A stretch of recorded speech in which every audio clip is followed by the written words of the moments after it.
معزز میڈیا کے دوستوں، السلام علیکم۔ آپ یہاں خاصی دیر سے موجود ہیں۔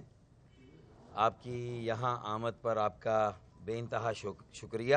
فیصل رضا عابدی بھائی جو کہ پاکستان کی سیاست میں بھی ایک نمایاں نام ہے اور پاکستان کے مفکروں میں بھی ایک مقام رکھتے ہیں، اور میں یہ بات بڑی صنعت کے ساتھ اور بڑے اعتماد کے ساتھ کہہ رہا ہوں۔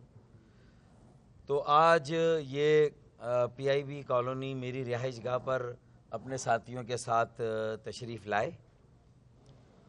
ان کا یہاں آمد کا بنیادی مقصد علی رضا عابدی شہید بھائی کی شہادت اور بے دردی کے ساتھ ان کا قتل کیا گیا، تو اس کی تعزیت کے لیے آئے تھے، میری دلجوئی کے لیے آئے تھے۔ اس سے پہلے یہ ان کے گھر گئے تھے، ان کے اہل خانہ سے ملے تھے، اور اس کے علاوہ بھی ایک مقصد تھا ان کی یہاں آمد کا، تو وہ یہ خود بھی بتائیں گے۔ اس موقع پر ظاہر ہے کہ جب تفکرات اتنے زیادہ ہوں، مجموعی طور پر ملک کی صورتحال بہت زیادہ تسلی بخش نہ ہو، تو پھر کچھ باتیں ہوتی ہیں۔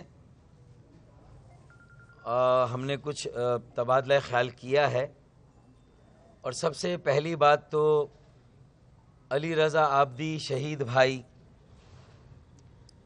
کے قاتل جلد از جلد گرفتار ہونے چاہیے۔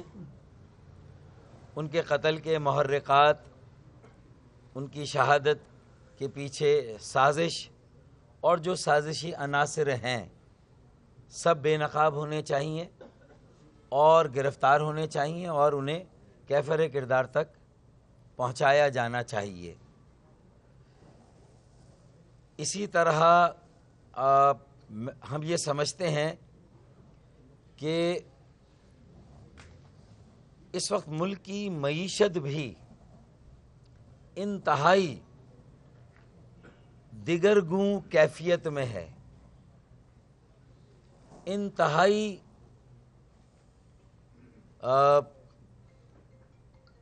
بری حالت میں ہے۔ بے روزگاری میں اضافہ ہو رہا ہے، مہنگائی نے لوگوں کی کمر توڑ دی ہے،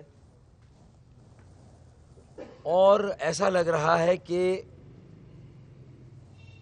چاہے وہ بلدیاتی ادارے ہوں، وہ بھی وسائل کا رونا رو رہے ہیں، اختیارات کا رونا رو رہے ہیں، اور جو وسائل بچیں یا اختیارات بچیں تو وہ سارے توڑ پھوڑ پر لوگوں کو بے روزگار کرنے پر، کراچی کی بچی کھچی جو سکت تھی اس ملک کو چلانے کی، 60% جو ریونیو کی ہم بات کرتے تھے، اب پتہ نہیں کراچی ملک کو کتنا ریونیو دے رہا ہوگا۔ کراچی چلتا ہے تو پاکستان چلتا ہے، اگر کراچی کا بٹا بیٹھ گیا تو پاکستان کا کیا ہوگا؟ تو سندھ کے شہری علاقوں کی اور خاص طور پر کراچی کی موجودہ صورتحال پر جو کم از کم یہاں لوگ سیاست کر رہے ہیں گزشتہ کئی دہائیوں سے، جس میں فیصل رضا عابدی بھائی کا نام بھی ہے۔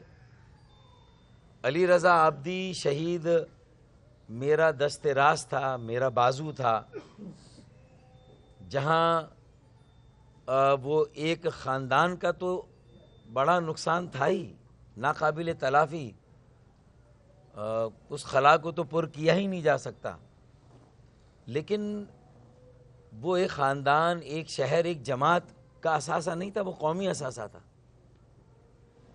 اب وہ بھی سب کو جوڑنے کی اور ملانے کی بات کر رہا تھا، اور اس کی سیکیورٹی کا کوئی بندوبست نہیں تھا۔ سب غفلت کی نیند سو رہے تھے، اپنے مزے کر رہے تھے. بعد میں جو حکومت نے بھی رونا رویا اور لوگوں نے بھی رونا رویا، لیکن اس سے پہلے کسی کو خیال نہیں تھا کہ علی رضا اگر ایم این اے نہیں رہا تو کیا اس کے نظریات ختم ہو گئے؟ کیا اس کی سیاست ختم ہو گئی؟ کیا لوگوں کے ساتھ اس کی محبت اور پیار ختم ہو گیا؟ ایسا تو نہیں تھا. تو پھر کیوں نہیں یہ احساس کیا گیا، وہ حساسیت ناپنے کے آلات کہاں ہیں جو یہ بتائیں کہ بھائی کون کون رسک پر ہو سکتا ہے، کس کس کی جان کو خطرہ ہے. جس سے کراچی میں بدامنی ہوئی تو ملک میں بدامنی ہوگی، کراچی میں لا قانونیت ہوئی، جرائم ہوئے تو ملک میں ہوں گے. اس بات کی فکر کون کر رہا ہے؟ کراچی کو بچانے کے لیے کون نکل رہا ہے؟ یہاں کون یہ بات کہہ رہا ہے کہ ایک ایسا سیاسی عمل ہو جو قائم ہوا تھا 86 میں، 78 میں اے پی ایم ایس او، 86 میں پھر ایم کیو ایم پبلک میں آئی تھی. متوسط طبقے اور عام طبقے کی جماعت، ایک سیکولر جماعت جو کھل کر ایک اعتدال اور ترقی پسندی کی بات کرے، لوگوں کو با اختیار بنانے کی بات کریں، عام لوگوں کو اسمبلیوں میں پہنچانے کی بات کریں، اور کراچی کو سیاسی، معاشی اور معاشرتی طور پر جو اس کا ایک کردار رہا. پاکستان کو لیڈرشپ کراچی نے فراہم کی، سیاسی لیڈرشپ بھی، معاشی طور پر بھی لیڈرز یہیں سے آئے، اور پھر معاشرتی طور پر بھی انقلاب یہیں سے رونما ہوئے، سیاسی انقلاب ہوں. تو پھر اس شہر کی اہمیت کو یکسر فراموش کر دیا گیا. اور معذرت کے ساتھ آج پی ٹی آئی کے پاس 14 ایم این ایز ہیں قومی ایوانوں میں، یعنی نیشنل اسمبلی میں، لیکن علی رضا آبدی کی کمی کو کوئی پورا کر سکتا ہے؟ علی رضا آبدی شہید کی کمی کو کوئی پورا کر سکتا ہے کیا؟ میرے یہ 14 پی ٹی آئی کے لوگوں نے علی رضا آبدی کی کمی کو، اس کے خیالات کو، اس کے نظریات کو کیا وہاں اجاگر کیا، اٹھایا؟ یا کسی اور نے جو اب یہ جو بچی کھچی ایم کیو ایم ہے، اس کے بھی جو چاروں نمائندے ہیں قومی اسمبلی میں، یا 2 حیدرآباد سے بھی ہیں اور پھر وہ 7ویں ہماری خاتون ہیں، کیا یہ ساتھ کے ساتھ انہوں نے وہاں کراچی کی ان نظریات کی جس کے لیے ہم نے یہ اتنے پاپڑ بیلے، اتنی جد و جہد کی، ہزاروں لوگوں نے قربانیاں دی؟ تو اب اگر پاکستان کا سوچنا ہے تو سندھ کے شہروں کا اور کراچی کا سوچنا ہوگا، کراچی کو بچانا ہوگا.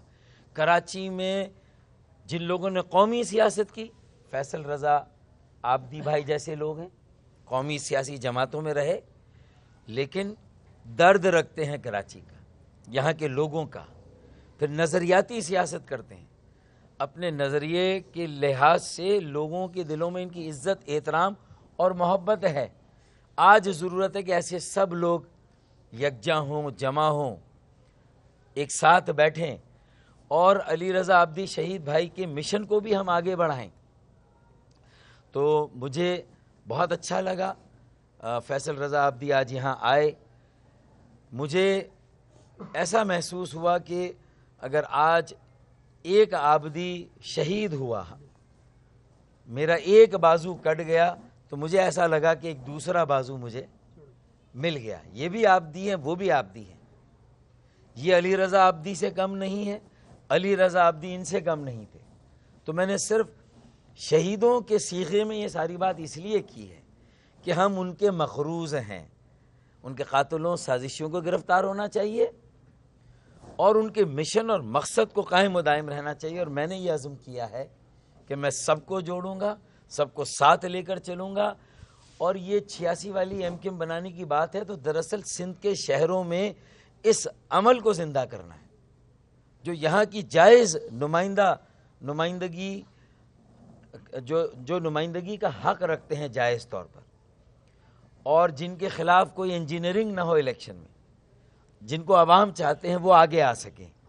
تو میں سمجھتا ہوں کہ ہماری گفتگو میں یہ بات بھی آئی، یہ جو توڑ پھوڑ کا سلسلہ ہوا ہے، اس کی بھی ہم نے مذمت کی ہے، کیونکہ سپریم کورٹ کے آرڈر میں کہیں پر جائز کاروبار، دکانوں، جو کرایہ دار ہیں، جو لیز پر ہیں، جن کے ساتھ 10 سال کے کانٹریکٹ ہیں، جو 10,000 دکانیں توڑی گئیں، میں تو ان 20-25 یا 30 ہزار ٹھیلے والے، پتھارے والے، ان کے روزگار کے لیے بھی فکر مند ہوں. ٹھیک ہے، وہ سپریم کورٹ کے فیصلے میں ان کو ہٹانے کا حکم ہے کیونکہ وہ انکروچمنٹ تھی، لیکن ان کو بھی کہیں بسانا ریاست ماں ہوتی ہے، تو ریاست کو ان کا بھی حل ڈھونڈنا ہے، انہیں بھی کہیں روزگار دینا ہے.